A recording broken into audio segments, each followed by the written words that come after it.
জীবন একটা খেলার মাঠ। এখানে কেউ জন্ম থেকেই চ্যাম্পিয়ন নয়।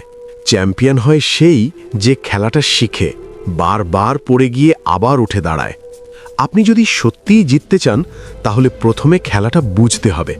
জীবনের খেলায় তিনটে জিনিস খুব গুরুত্বপূর্ণ। এক, নিয়ম শিখুন। যে খেলোয়াড় নিয়ম জানে না, সে যত শক্তিশালীই হোক, শেষ পর্যন্ত হেরে যায়।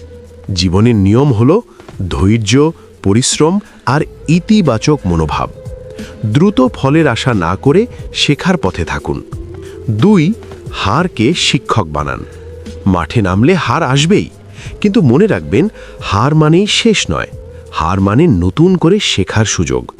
যারা হারের পর থেমে যায়, তারা দর্শক হয়ে যায়, আর যারা হারের পরও লড়ে, তারাই একদিন বিজয়ী হয়। 3, নিজের ওপর বিশ্বাস রাখুন। আপনার সবচেয়ে বড় শক্তি আপনার নিজের বিশ্বাস। মানুষ তখনই হারে যখন সে মনে মনে হার মেনে নেয়। তাই প্রতিদিন নিজেকে বলুন, আমি পারব, আমি এগোবো, আমি জিতব। জীবনের মাঠে কেউ আপনাকে ট্রফি হাতে তুলে দেবে না। আপনাকেই দৌড়াতে হবে, ঘাম ঝরাতে হবে, লড়তে হবে। আজ যে কষ্ট করছেন, কাল সেটাই আপনার জয়ের গল্প হবে।